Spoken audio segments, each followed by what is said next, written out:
Gálatas capítulo 3, versículo 15 al 29, y el tema que vamos a estudiar hoy es: la fe es mejor que la ley. Hemos estudiado la semana pasada que la gracia es mejor que la ley, y hoy vamos a ver por qué la fe es mejor que la ley.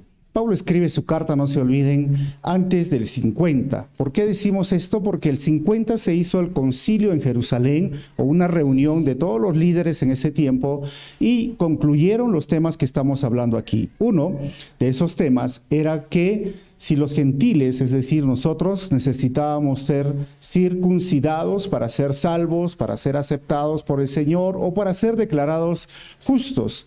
Y concluyeron que no es necesario circuncidarse. Juntamente con esto es no regresar a la ley, no guardar el día sábado, no dejar de comer ciertos alimentos. En esta iglesia, Pablo estaba siendo atacado por unos líderes que empezaron a decir que el evangelio de Pablo entonces no era completo porque no predicaba que deberían los gentiles obedecer la ley. Y Pablo se defiende, y Pablo explica a estos oyentes que conocen la ley, pero que estaban distorsionando el evangelio. Así es que la distorsión o la tergiversación de la verdad o el evangelio es muy sutil. Alguien dijo: es más difícil detectar una media verdad que una mentira completa. O sea, a veces estas medias verdades son las que hacen mucho daño. Y esto es lo que hoy también nosotros enfrentamos, estas medias verdades. Hay iglesias que se llaman los nuevos judaizantes o de las raíces hebreas, que están diciendo que debemos de regresar hoy día, 2021, a obedecer la ley. O sea, estamos llegando al mismo punto, que tienen que circuncidarse, que tienen que guardar el sábado, y que es más, cámbiate de nombre y vístete como un judío o un israelita. Pero de dentro de la iglesia, otro enemigo, diríamos, que se ha levantado y que es muy sutil y que tiene muchas personas siguiéndolos, se llama el pseudoevangelio de la fe y la prosperidad. ¿Y por qué lo nombro hoy? Porque este evangelio, pseudoevangelio, teología, pseudoteología de la fe y prosperidad, dice que la promesa que vino a Abraham también es para ti. Y esa promesa que le venía a Abraham en ese pacto era que Abraham iba a ser rico, iba a tener muchas tierras, iba a tener mucho ganado, un hombre próspero, un hombre bendecido. Y entonces usan estos versículos que vamos a estudiar ahora, diciendo que tú eres un hijo de Abraham, por lo tanto mereces esas bendiciones materiales. Y el resultado es que el cristiano tiene que ser un hombre próspero, un hombre rico, un hombre con mucho dinero y con salud. ¿Será esto el evangelio que predica todo el Nuevo Testamento? ¿Será esto lo que dice estos versículos? Pues lo vamos a estudiar, ¿ok? Entonces, para entender un poquito el contexto, diríamos, o el bosquejo, mejor dicho, de este párrafo, es del versículo 15 hasta el versículo 29. Vamos a ver cuáles entonces son las condiciones de la ley, de qué se trata la ley, ¿ok? Y vamos a hacer en esta introducción, recordemos los pactos. La semana pasada mostré los pactos después de Adán, pero también lo vamos a incluir Adán, ¿no? El pacto adámico, el pacto de Noé, el pacto de Abraham, el pacto de Moisés, el pacto de David y el nuevo pacto. Es importante entender este contexto. El pacto de Abraham estaba basado en la fe, y cada pacto tenía una señal, y esta señal era la circuncisión. El pacto con Moisés, que era basado en la ley, ¿cuál era la señal? Guardar el día sábado. Si les pregunto a ustedes cuál era la señal del pacto con Noé, ¿se acuerdan?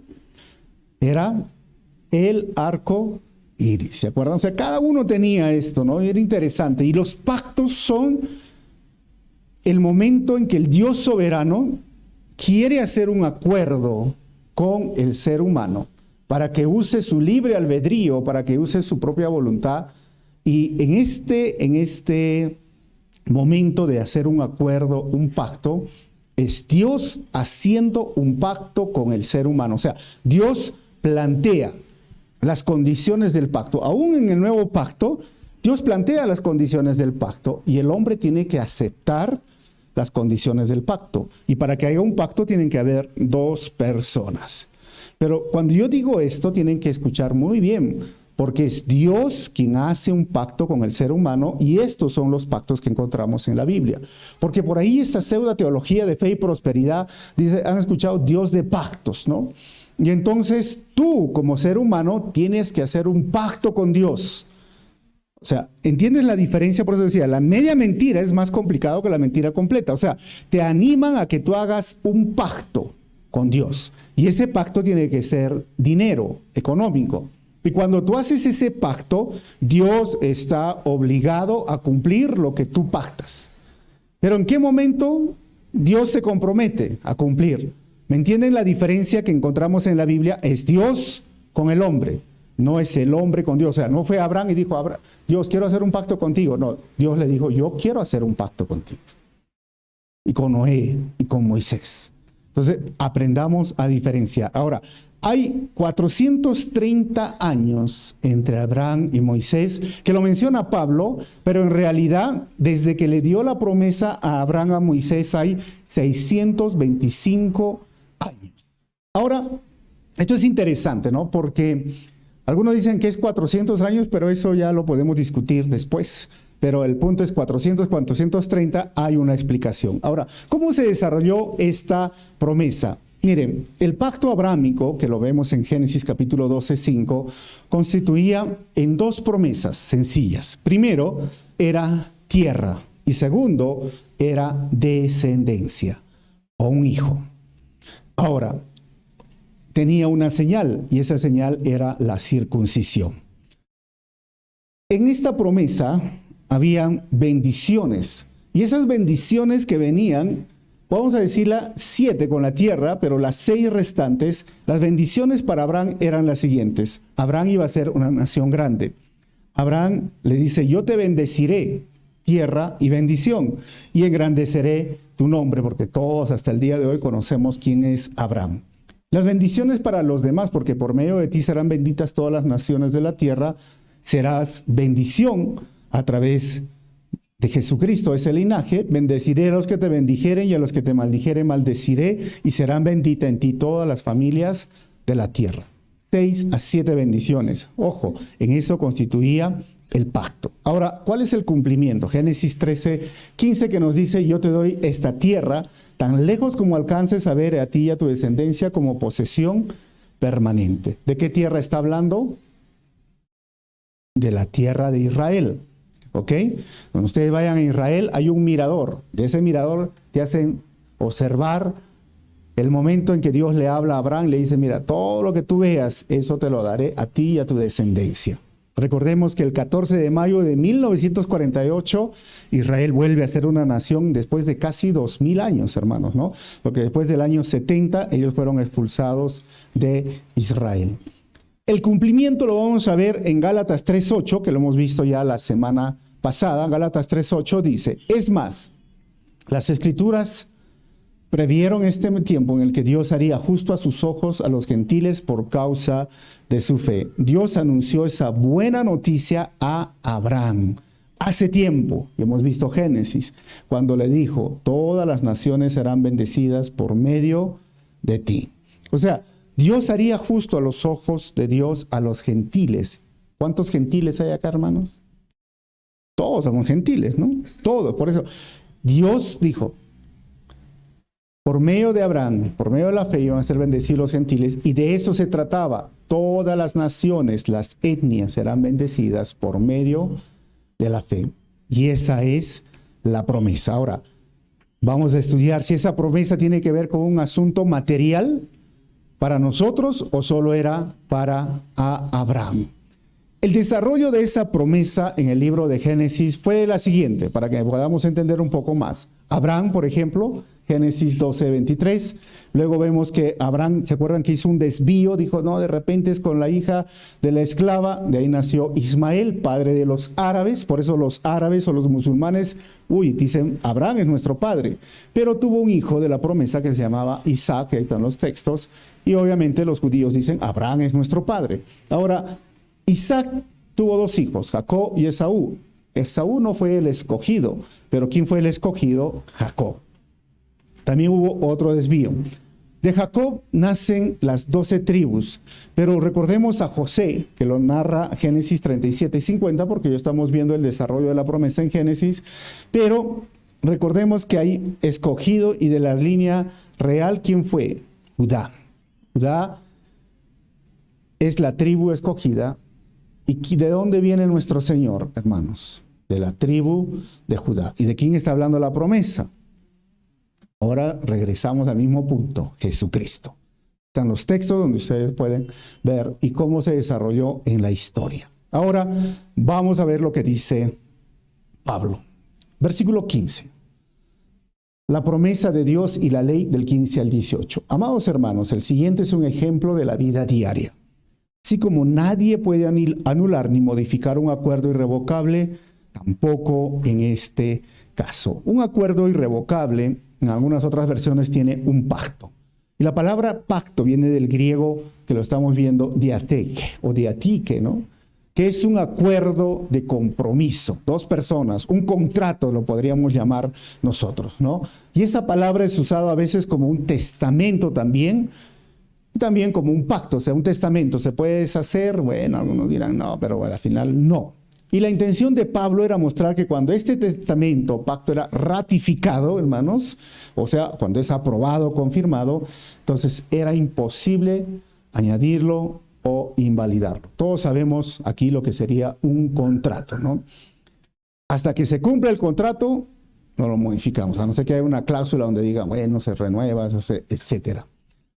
Pablo dice claramente, o sea, usa esta analogía, pero Pablo, como sus oyentes son judíos y nosotros no tenemos mucho de la historia judía, a lo que se está refiriendo es al pacto que hizo Dios con Abraham. Ese pacto está en Génesis capítulo 15. Dios hizo un pacto cuando lo llamó y le dijo que mate un becerro, una cabra, una vaquita, unas palomas, y luego lo hizo que lo partiera en la mitad. Y lo puso una parte, la mitad en un lado, la mitad en otro lado, y había una zanja. Y como era sangre derramada, las aves venían, lo querían comer. Ustedes lo pueden ver hasta el punto de que Dios le mandó un sueño a Abraham. Y este tipo de zanja, ese es el tipo de pactos o de formas que se hacían los contratos, los convenios, porque no había escritura, no había notario, hermanos, ¿no? Ustedes saben. Entonces, las personas pasaban en el medio, los dos que hacían el pacto, pisando la sangre, y este pacto era ya irrevocable, no se podía deshacer porque era un pacto de sangre con animales al costado, y Dios hizo caer en sueño profundo a Abraham. Abraham nunca pasó por ese lado.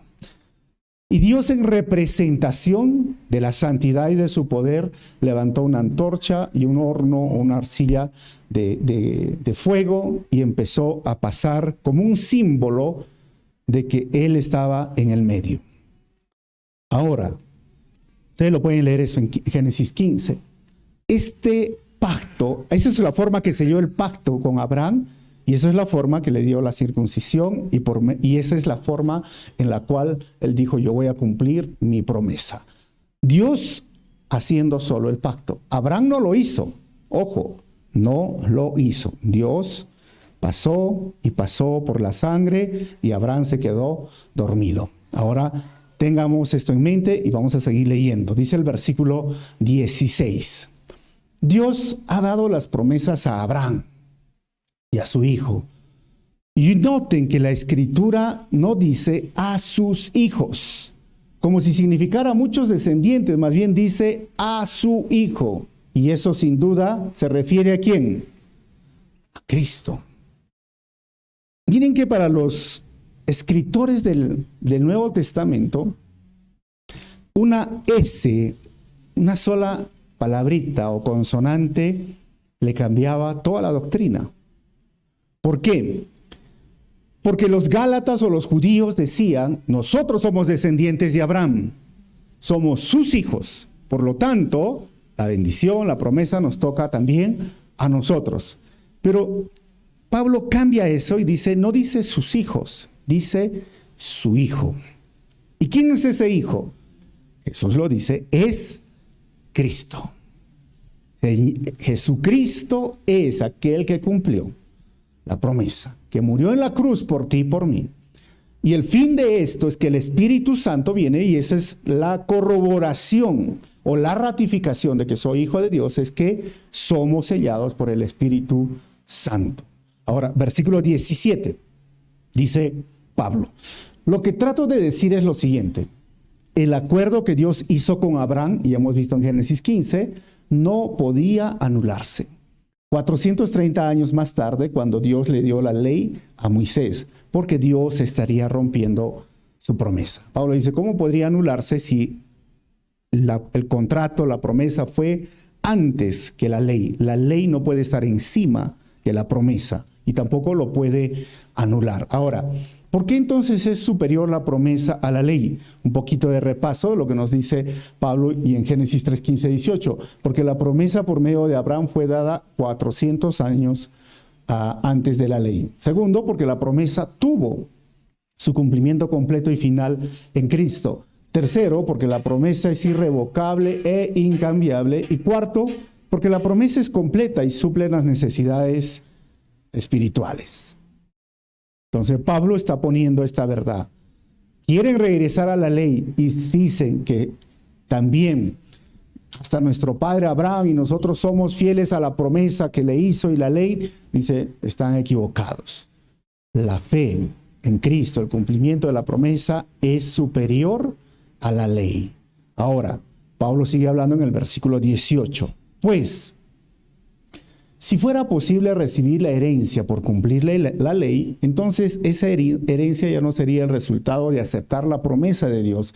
Pero Dios, por su gracia, se la concedió a Abraham mediante una promesa. Entonces, ¿qué era mejor? ¿Cómo llegó la herencia? Mediante la promesa del pacto. Dios hizo esa promesa hace muchos años, 430 años antes que la ley, y no la va a romper. Y hasta el día de hoy no la ha roto, no la ha quebrantado. Esa promesa sigue hasta el día de hoy. Cuando miramos esto, hermanos, debemos de recordar algo. Las circunstancias puedan cambiar como cambió con Israel. Nosotros podemos cambiar, pero ¿sabes? Las promesas de Dios no pueden cambiar. Lo que Dios ha prometido lo va a hacer y lo va a cumplir. En la Biblia, algunos dicen que hay 365 promesas claras y dicen que son una promesa para cada día del cristiano. Lo que Dios ha prometido lo va a cumplir. Nada lo va a hacer cambiar. Una de las promesas que nosotros debemos tener pendientes, especialmente cuando surge este conflicto en Ucrania, es que Él viene por segunda vez. Su venida es pronto. Él dijo, habrá señales de guerra, rumores de guerra, habrá guerra. Casi nadie pensaba que iba a haber una guerra, un conflicto en medio de estos años que estamos viviendo o en medio de la pandemia. Pero la palabra de Dios se va a cumplir. Y aunque tú digas, mira, la vacuna, el chip, el 666, etcétera, tienes que entender que eso es parte del plan de Dios, no es el plan de Satanás. Y es porque la promesa se tiene que cumplir. ¿Estaremos listos para irnos? ¿Estaremos preparados si el Señor viene? Eso es algo que tú y yo tenemos que responder diario, hermano. Ahora, versículo 19 al 22. ¿Cuál es el propósito de la ley? Pablo empieza con una pregunta retórica. Entonces, ¿para qué se entregó la ley? Miren, Pablo se adelanta a los judíos, ¿no? Dice, es como decirte, hoy es domingo, es una pregunta retórica, ¿no? Obvio, dirán, sí, entonces, ¿para qué se entregó la ley? Dice, fue añadida a la promesa, que es Cristo, para mostrarle a la gente sus pecados. Pero la intención era que la ley durara solo hasta la llegada del Hijo prometido. Y esto, márquenlo en su Biblia, hermanos, por medio de ángeles Dios entregó su ley a Moisés, quien hizo de mediador entre Dios y el pueblo. Yo digo, márquenlo, ¿saben por qué? Porque hay personas que dicen que tenemos que seguir obedeciendo la ley. Pero este versículo, ¿qué nos dice? Que la intención de la ley es que durara hasta que llegara el Hijo prometido. Ahí se acabó.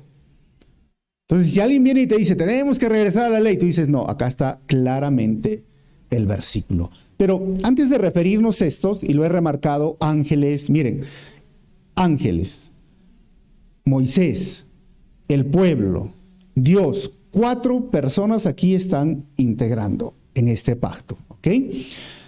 Pero primero vamos a ir parte por parte. Fue añadido la promesa, claramente dice, para mostrarle a la gente sus pecados. ¿Cómo así? Pablo amplía esto en Romanos capítulo 3, versículo 20, dice, pues nadie llegará jamás a ser justo ante Dios por hacer lo que la ley manda.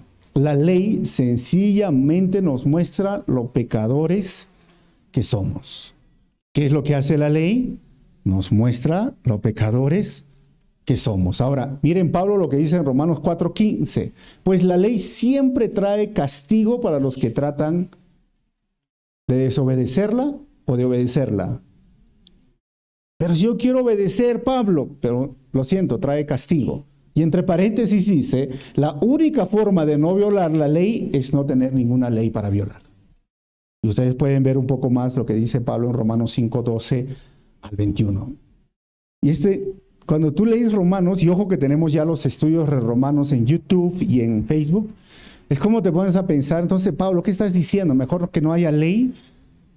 Lo que está diciendo Pablo es que la ley sirve como una máquina de rayos X. No sé si alguna vez te han hecho rayos X, a mí me han hecho hace poco de mi piecito, ¿no? De mi pie, a ver si estaba fracturado o no. Y entonces, ¿qué hace esta máquina de rayos X? Pasa sobre tu cuerpo y encuentra un problema dentro de ti. Y ese problema se llama pecado, hermanos. Ahora, ¿la ley cuál sería? ¿Que es el pecado o la máquina? La ley funcionaría como esta máquina de rayos X, ¿no?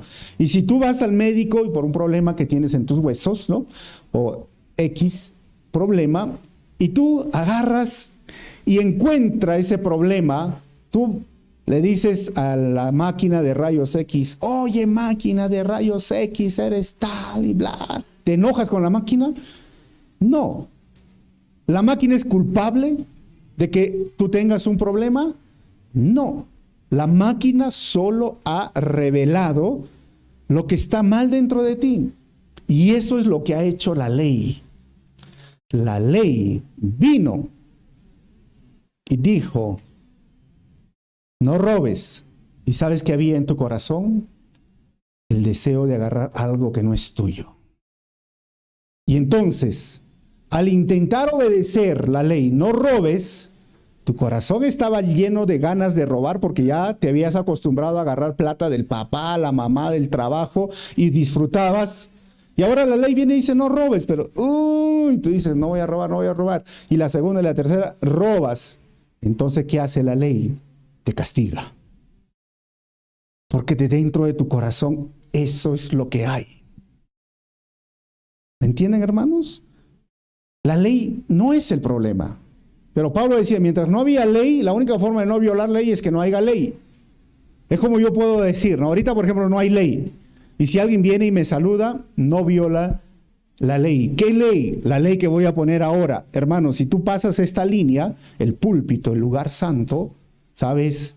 Te vamos a poner en disciplina, porque esto es el lugar santo. Y dice, ¿qué? Y a veces uno dice, oh, quiero saludar, ¿paso o no paso? Entonces, el momento que pasas, te voy a poner disciplina. En intentar obedecerla, te castiga. mejor no había ley. Pasabas y estabas feliz.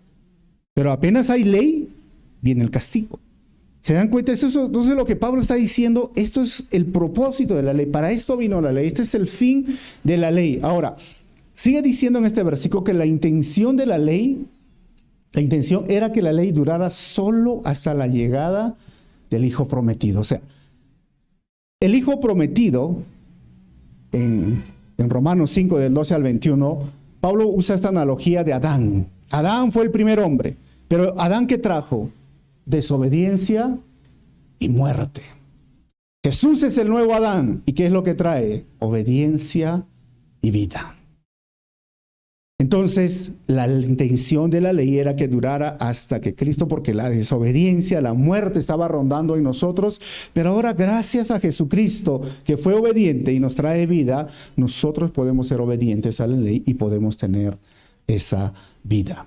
Y lo tercero que dice este versículo es que por medio de ángeles, Dios entregó su ley a Moisés, quien hizo de mediador entre Dios y el pueblo. Esteban lo dijo en el libro de Hechos. Pablo lo trata ahora. La Septuaginta o los rabinos creían que fueron los ángeles que trajeron la ley a Moisés. Y entonces lo que está diciendo ahora, ojo, dice, hay un mediador. En el caso de Abraham y Dios, ¿quién fue el mediador? No hay mediador. En la ley hay ángeles trayendo, se dice que trajeron las tablillas. En el caso de Abraham, ¿hubo ángeles? No. Aquí hay un pueblo que tiene que obedecer. Y un mediador, y ángeles, y Dios. 4 personas o 4 componentes de este pacto. Y lo que va a decir más adelante Pablo es que esa promesa que le hizo al Señor y que se cumplió en la ley, pues es mejor. Y es mejor porque recuerdan que a Jesús le preguntaron, Señor Jesús, ¿qué es el mandamiento? ¿O cómo diríamos que deberíamos de actuar nosotros hoy los gentiles? Yo lo resumo la ley en 2. Ama al Señor tu Dios con todo tu corazón, con toda tu mente. ¿Recuerdan? Ama a tu prójimo. Porque 4, la primera tablilla habla de la relación del hombre con Dios, Dios con el hombre. La siguiente tablilla habla de la relación del hombre con el hombre. Todo eso se resume para nosotros hoy. ¿Y por qué lo tenemos? ¿Por obedecer la ley? No, por la fe, porque la promesa vino y el Espíritu Santo obra ahora en nuestras vidas. Versículo 20, miren lo que dice Pablo. Pablo sigue hablando, dice, ahora bien, un mediador es de ayuda si 2 o más partes tienen que llegar a un acuerdo. Pero Dios, quien es uno solo, no usó ningún mediador cuando le dio la promesa a Abraham.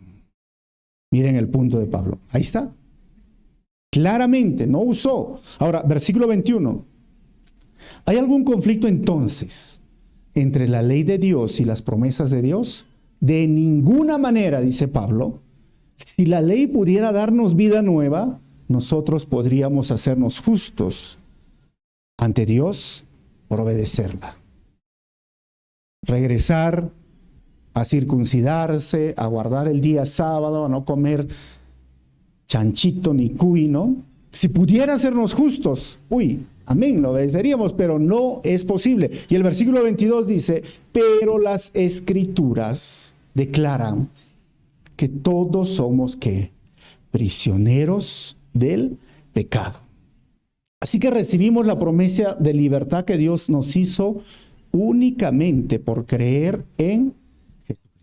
No por guardar el sábado ni dejar de comer alimentos, hermanos, no, por únicamente creer en Jesucristo. Y la Biblia, cuando habla Pablo acá que todos somos prisioneros del pecado, está usando esta palabra en el griego que se llama sukleio, que tiene que ver con un encarcelamiento sin escape. O sea, el ser humano está encarcelado, prisionero en sus propios pecados.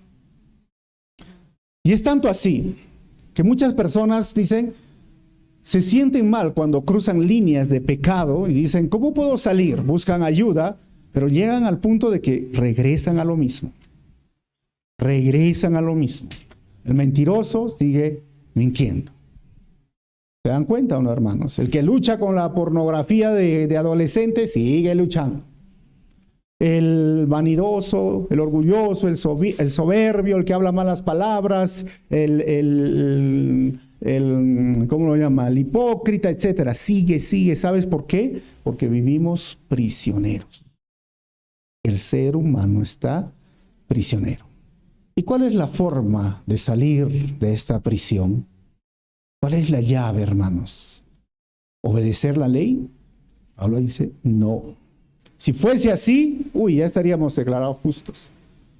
Solo viene cuando nacemos de nuevo, cuando somos regenerados, cuando creemos en Jesucristo. Esta prisión, Pablo lo explica de esta forma, estar encarcelado en Romanos capítulo 7, versículo 9 al 12, dice, miren, hubo un tiempo en que viví sin entender la ley. Sin embargo, cuando aprendí, por ejemplo, el mandamiento de no codiciar, el poder del pecado cobró vida. Y yo morí. ¿Por qué? Porque Pablo seguía codiciando. Entonces me di cuenta de que los mandatos de la ley que supuestamente traían vida, trajeron en cambio muerte espiritual. El pecado se aprovechó de esos mandatos y me engañó. Usó los mandatos para matarme. Sin embargo, la ley en sí misma es santa y sus mandamientos son santos, rectos y buenos. El problema no es la ley. ¿Cuál es el problema? Que soy prisionero del pecado. Gracias a Jesús que me hizo libre. ¿Se dan cuenta? Solo a través de Jesús puedo ser libre, hermanos. Pero sin Jesús, el ser humano sigue encarcelado en su pecado. Y cuanto más se sumerja en pecado, más se va a notar la depravación del ser humano. Si tú mañana lees una noticia terrible en el diario o por los noticieros que hay ahora digitales, y tú dices, pero ¿cómo? ¿Qué le pasa a esa persona? Eso no viene de la noche a la mañana. Se ha ido degenerando, cruzando líneas, hasta el punto de llegar ahí. Y tú dices, por ejemplo, ¿cómo un borracho puede matar manejando? ¿Acaso no entiende que no debe manejar borracho? Ese borracho no fue la primera vez que manejó. Estuvo manejando hasta el día que le llegó. ¿Cómo es que pudo abusar sexualmente de tal persona, de un niño? Eso no lo hizo de la noche a la mañana, hermanos. Llega el momento donde la depravación del ser humano, porque está en prisiones, lo va a matar, ya sea literalmente o espiritualmente. La única forma de que tú y yo podamos ser libres es a través de Jesucristo. Por eso, recordemos, la fe no anula la ley, pero es mejor que la ley. La ley es santa, la ley es buena, la ley va a seguir. Pero recuerda esto, hermanos, que Cristo es mejor que la ley. Nunca te olvides esto. Ahora, el versículo 23 al 25, la liberación de la ley. Dice Pablo, antes de que se nos abriera el camino de la fe en Cristo, estábamos vigilados por la ley. Nos mantuvo en custodia protectora, por así decirlo, hasta que fuera revelado el camino de la fe. Y miren la palabra que usa, ¿no? Estábamos vigilados. Versículo 24, dicho de otra manera, la ley fue nuestra tutora hasta que vino Cristo. Nos protegió hasta que nos declarara justos ante Dios por medio de la fe. Tutora, nos protegió. Es como en el Antiguo Testamento, yo tengo una imagen aquí, es que es un tutor que cuidaba a un niño. Pero cuando ya viene el nuevo pacto, no necesitas a este niño. Porque la palabra que dice tutora en el griego es la palabra paidagogos, o de ahí viene la palabra pedagogía, ¿no?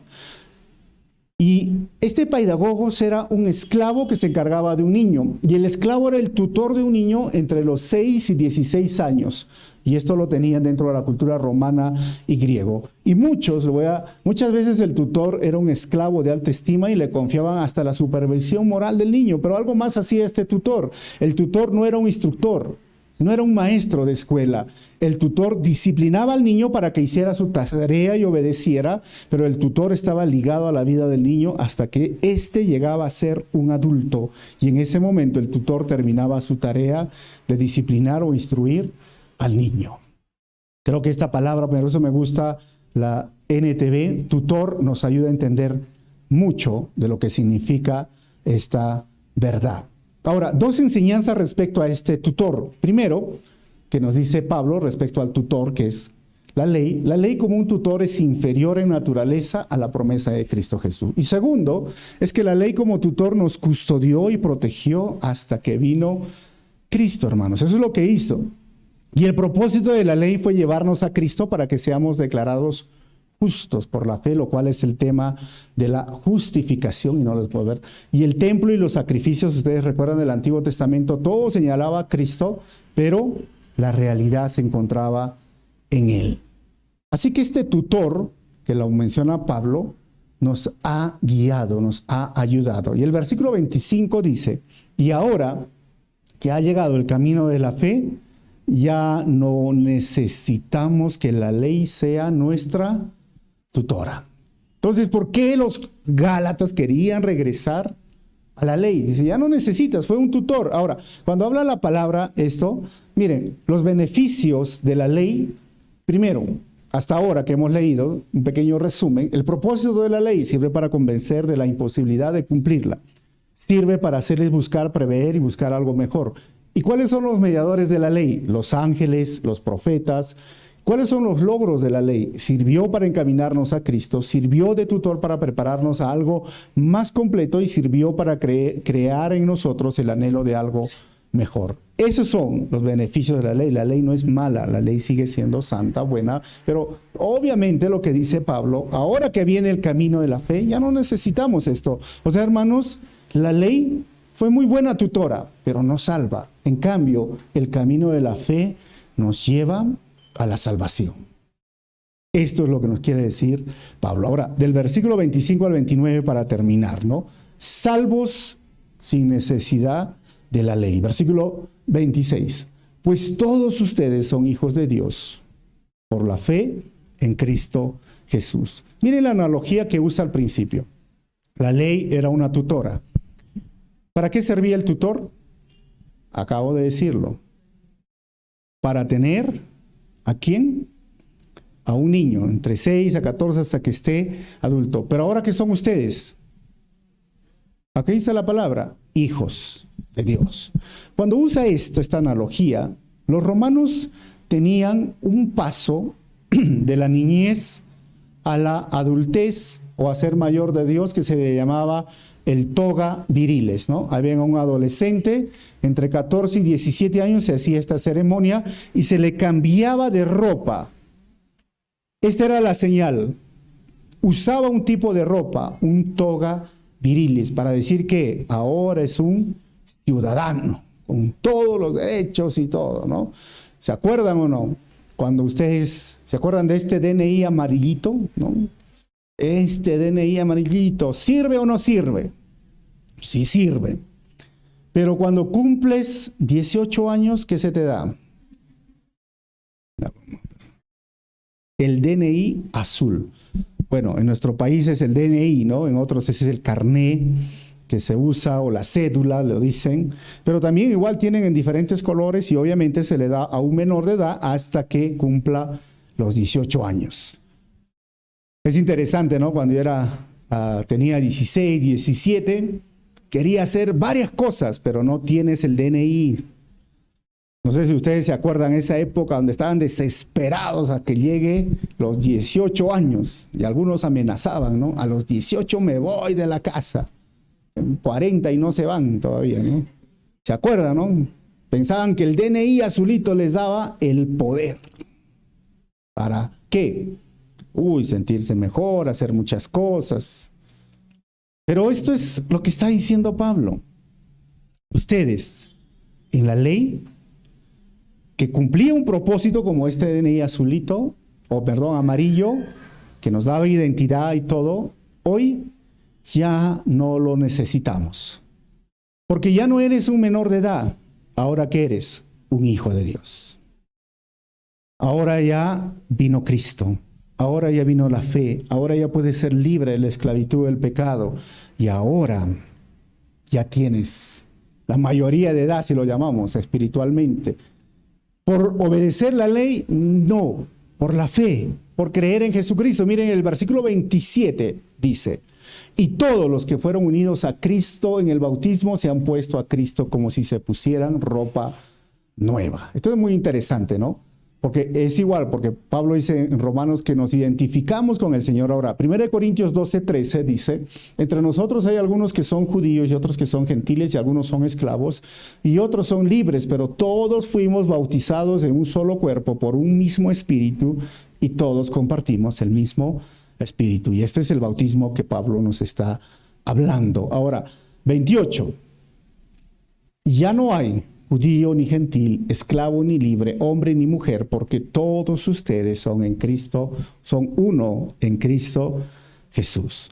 Y ahora que ya son hijos, y ahora que han salido de la esclavitud, Pablo les pone un punto tan importante que a veces necesitamos recordar nosotros. Ya no hay judío ni gentil. ¿Qué significa eso? Divisiones de clase, ya sea social, religioso. Porque el judío se sentía mejor que el gentil. Ya no hay esclavo ni libre, cuestiones económicas o sociales. No es que tengo más dinero que tú, o que conozco y sé, o tengo una profesión mejor que tú, ¿me entienden? Ya no hay. Y ojo, hombre ni mujer. Porque en este tiempo que se escribe el libro de Gálatas, las mujeres no tenían derechos. Hoy día tienen derechos, pero en ese tiempo no lo tenían. Y el cristianismo era revolucionario, porque decirle, ¿sabes qué? El hombre y la mujer en Cristo somos uno. Y no es verdad. Porque el rabino, el maestro judío, cuando se levantaba en la mañana, oraba de la siguiente forma. ¿Saben cómo oraba? Se levantaba y lo primero que hacía, decía: Señor, te doy gracias porque no me has hecho gentil. Los gentiles lo miraban y decían: ¿pero por qué? Porque yo soy mejor que tú. No me has hecho esclavo, porque son de baja condición social. ¿Y saben qué decían? Y menos me has hecho mujer. O sea que hasta ahí ahora las mujeres saltan, ¿no? ¿Dónde está ese judío dónde está ese rabino para ponerlo en su sitio? Porque ahora, pues, decir esto, Dios mío, las mujeres que lo prenden, lo apedrean ahorita al hombre. Pero estamos hablando hace 2000 años, hermanos. No hay y no debe de haber en la iglesia sexismo, ni clasismo, ni racismo. Todos somos iguales delante de Dios. Es más, miren, me gusta la versión Reina Valera del 60, en este versículo donde dice Hechos 17:26. Y de una sangre ha hecho todo el linaje de los hombres, para que habiten sobre la faz de la tierra, y les ha purificado el orden de los tiempos y los límites de su habitación. ¿De qué color es la sangre? Roja. Y cuando hablamos del racismo, algunos piensan, ¿no? Porque uno es más oscuro que el otro, o porque es más claro que el otro, su sangre cambia. Estás equivocado. No tiene nada que ver, es con la pigmentación de la piel por la melanina, unos tienen más y menos. Y según los estudios, no quiero ofender a nadie, pero Adán y Eva eran de piel oscura. Porque el que es blanco pierde calidad. ¿Está bien? Es como, para que me entiendan, no voy a ofender a nadie, pero las razas de perritos, ¿ustedes han visto? Las razas de los perritos. Científicamente, el perro más fino, más puro, para nosotros es el más chusco, el más sucio, el más maleteado. Para nosotros, nuestra sociedad, ¿cuál sería el perro más fino? Uy, el que tiene pedigrí, al que tienes que llevarlo al veterinario cada rato, al que gastas más en su peinado, 35 soles, a mí 5 soles o gratis. ¿Se dan cuenta o no? Oh, porque es fino. Científicamente ha perdido en su cadena de ADN propiedades, por eso tiene que estar cada rato con el médico. Y esto es curioso porque cuando a veces hablamos de racismo, no existía en la Biblia, porque la Biblia dice de una sola sangre. ¿Saben dónde surge el racismo? Con Charles Darwin, con el tema de la evolución, donde se creen unos que son una raza superior que otra, pero no conocía toda la ciencia, pero la ciencia, tú ve esto, los que han perdido valor o calidad en su cadena genética son los que más necesitan bloqueador, cada momento van al médico, cada momento son más débiles, porque han perdido. Entonces, debemos de quitarnos esto de la cabeza, hermanos. Clasismo, sexismo, no debe haber en la iglesia. ¿Sabes por qué? Porque la fe en Cristo trae unidad y al final nos debe de humanizar. Porque cuando tenemos clasismo, sexismo, racismo, nos deshumanizamos. Y termino con el 29. Y ahora que pertenecen a Cristo, son verdaderos hijos de Abraham, son sus herederos y la promesa de Dios a Abraham les pertenece a ustedes. Y algunos dirán, ahí está pues la promesa de Abraham, ¿le pertenece a quién? A ustedes. ¿Pero qué promesa? ¿Dinero? ¿Tierra? ¿Bendiciones materiales? No, Cristo. El cumplimiento de la promesa. Somos ahora sus hijos por derecho. Así que no tiene nada que ver con esa pseudo teología de fe y prosperidad. 4 conclusiones. Primero, Cristo es el cumplimiento de la promesa y nosotros recibimos la bendición de la salvación por fe en Cristo. Número 2, somos libres del pecado y por la fe en Cristo y no por obedecer la ley. Número 3, la ley cumplió su propósito de llevarnos a Cristo como un tutor, mas no lo necesitamos ahora que somos hijos de Dios por derecho. Y número 4, en Cristo todos los seres humanos somos iguales y somos hermanos. Por eso nos llamamos hermanos. Vamos a orar. Padre, te doy gracias en este tiempo. Gracias porque tú cumpliste tu promesa al enviar a tu único Hijo para morir en nuestro lugar. Y así en ese cumplimiento de tu promesa, Señor, hoy podemos disfrutar de la libertad, de la esclavitud del pecado. Hoy somos libres por medio de ti. La única forma de ser libres del pecado es a través de la fe en ti, Señor. Porque cuando ponemos nuestra fe en ti, cuando nos arrepentimos de nuestros pecados, tu Santo Espíritu viene a nuestras vidas y podemos salir adelante frente al pecado. Podemos luchar frente al pecado. Tenemos ese Paracletos, el que nos ayuda, que es el Espíritu Santo, a vencer la tentación, a vencer el pecado. Y de esa forma experimentamos la libertad. Pero sin ti, Señor, seguimos prisioneros en el pecado. Gracias una vez más, también porque en ti somos uno. Ni hombre, ni mujer, ni judío, ni griego, ni esclavo, ni libre. En ti somos una familia, Señor. Y ayúdanos a mirar con los ojos que tú nos miras, que somos un solo pueblo, venimos de una sola sangre y somos hermanos, somos familia hoy. Gracias por todo esto, Señor, y gracias por todo lo que sigues haciendo en nuestras vidas. Pido esto en tu nombre, Jesús. Así, amén. Dios los bendiga, hermanos, y